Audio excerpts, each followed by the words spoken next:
And a big shakeup today at the Transportation Security Administration. The top security chief, Kelly Hogan, under fire for receiving a $90,000 bonus while his department was floundering, has been removed and reassigned. Joining me now live is Utah Congressman Jason Chaffetz, the chair of the House Committee on Oversight and Government Reform, who's been pushing hard on this. Is this enough, Congressman? No, this is a ship that needs to be turned around. There are tens of thousands of people who work at the TSA, but they have problems in attracting people, retaining those people, and getting them trained. Two years ago, there were 4,400 people that left the TSA, and yet they hired back less than 400 of those. That's not a budgetary problem. That's a recruitment, training, and retention problem that I don't know that they've solved in Homeland Security. And what about Mr. Hogan himself? Should he have been fired? He didn't lose his job after all. Well, remember, the problem we had with $90,000 in bonuses, I mean, who in federal government should get that? He got that over a 13-month period. I got a fundamental problem with that.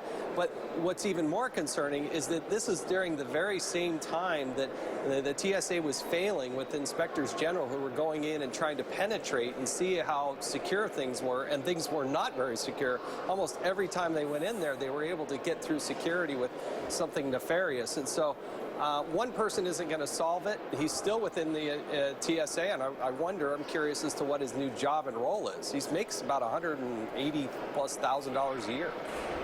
Now, I know you've investigated, you found the flaws in the system.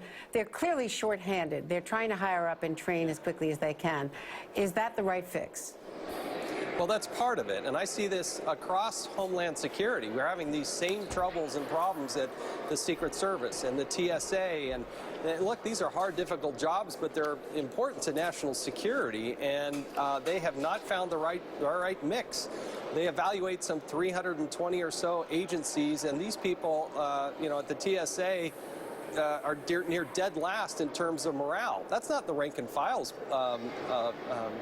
doing. That's management's problem. So my challenge is to Jay Johnson and Homeland Security. What are they doing to solve it at TSA, Secret Service, and others? Well, when we interviewed him yesterday, he said that they were hiring up, they are trying to train, they're trying to turn this around.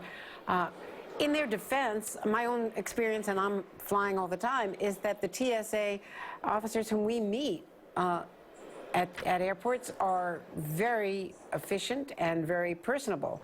There just aren't enough of them. Isn't that the issue? I do, and that's when you say 2 years ago, 4,400 people leave and only 400 new hires over the course of time. That takes its toll, and you can't just flip the switch and suddenly put somebody on the front lines. This is not an easy thing to solve overnight, but development of new technology, deployment of dogs, canine units, how they manage their list as to who gets through the TSA pre-line. We got a lot of good people working there, but the management, I think, is suffering. Mr. Neffinger, who was brought in, I actually like him. I think Elijah Cummings and I have a lot of confidence in him, but he was there at the Coast Guard, and he's got a big ship to turn around now, I can tell you that. Jason Chaffetz, as always, it's good to see you. Thank you.